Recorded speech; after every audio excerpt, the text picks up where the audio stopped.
취준생분들이 취업을 하기까지 졸업 후 평균 11.5개월이 걸린다고 합니다. 사실 취업 준비는 졸업 전부터 시작하므로 실제로 취업 준비 기간은 1년이 넘는다고 볼 수 있습니다. 하지만 이렇게 오랜 시간 준비를 하고도 신규 입사자의 28.7%, 즉 10명 중 3명은 1년 내 퇴사를 한다고 합니다. 우리는 1년이 넘는 시간 동안 취업 준비를 하고 왜 1년 안에 퇴사를 하는 것일까요? 한 조사에 따르면 신입사원이 퇴사를 고민하는 이유 1위가 상사의 잔소리, 2위가 대인관계 스트레스라고 합니다. 그만큼 회사라는 조직에 정붙이고 살기가 어렵다는 뜻이죠. 우리는 취업을 준비할 때 직무 역량을 갖추고 면접 실력을 연마한다 하지만 조직에 적응하는 법을 배우지는 못합니다. 조직에 적응한다는 것은 내가 그 조직의 규율과 문화에 따른다는 것입니다. 그러면 회사라는 조직의 규율과 문화는 무엇일까요? 이해관계. 이 한마디면 모든 것이 설명됩니다. 회사는 이윤을 추구하는 조직이고 조직에 속한 사람들은 이윤을 만들기 위해 뭉쳐있는 것이죠. 그렇기 때문에 회사 사람들은 이익이라는 가치로 함께 있는 것입니다. 우리는 입사 전 이러한 이익 집단에 속해 본 적이 없습니다. 우리가 이제껏 함께했던 가족이나 친구와는 전혀 다른 인간관계죠. 그렇기 때문에 이익이라는 목적에 어긋나는 많은 행동들이 질타를 받고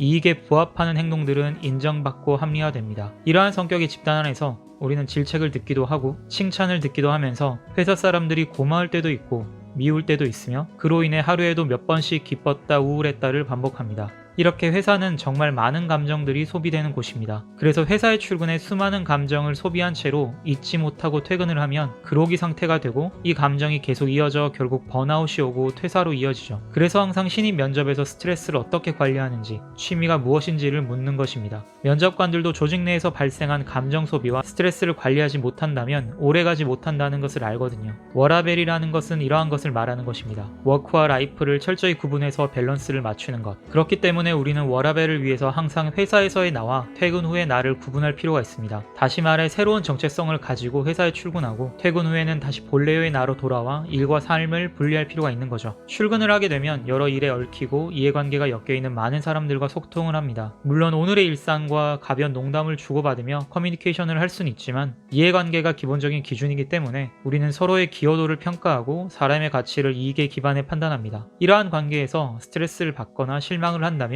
회사 생활을 오래 하지 못하죠. 그렇기 때문에 일상의 나와 분리해서 회사 생활을 해야 되는 것입니다. 회사에서 어떤 일이 있었든 퇴근 후에는 빠르게 있는 것. 이 망각 능력이 입사 후에는 가장 중요한 스펙이 될 것입니다. 회사 내에서 때론 가스라이팅을 접할 수도 있고 좋은 선배의 조언을 들을 수도 있으며 폭력적인 상황을 목격할 수도 있고 함께 성과로 기뻐할 수도 있습니다. 물론 심각한 상황이 일어났을 때는 신고를 해야 할 수도 있고 퇴사를 결정해야 할 수도 있습니다. 다만 수많은 상황이 생겨나는 회사에서 이 모든 감정에 연연하게 되면 매번 회사를 오래 다닐 수 없게 됩니다. 그렇기 때문에 출근한 후에는 새로운 나로 정체성을 바꿔서 조직에 맞는 성격으로 업무에 임한 후 퇴근 후에는 온전한 나로서의 일상을 다시 보내는 것. 처음에는 분명 어렵겠지만 조금씩 연습해서 이렇게 워라밸을 가져가다 보면 분명 한결 나은 회사 생활이 될 수 있습니다. 이렇게 나를 분리하지 못한 채 모든 감정이 회사에 얽매여 있게 되면 결국 나는 스스로의 판단력으로 상황을 판단하지 못하고 회사의 가치로 합리화된 판단을 주입받게 되죠. 가스라이팅도 감정 기복도 업무 스트레스도 이런 상황에서 발생하게 됩니다. 그렇기 때문에 어떤 상황이 있었든 퇴근 후에는 모든 것을 잊고 웃으며 회사 문을 나오는 연습이 필요합니다. 그래서 우리는 취업과 동시에 회사는 이익 집단이라는 것을 인정하는 것, 이러한 이익 집단 안에서 나는 새로운 정체성으로 환경에 적응해야 한다는 것, 그리고 퇴근 후에는 모든 것을 잊고 일상의 나로 돌아오는 것. 이것이 우리가 워라밸을 지키며 행복한 회사 생활을 하는 방법입니다. 잊는 것, 그리고 웃는 것. 이렇게 준비하시면은 입사 준비에 충분할 것 같습니다.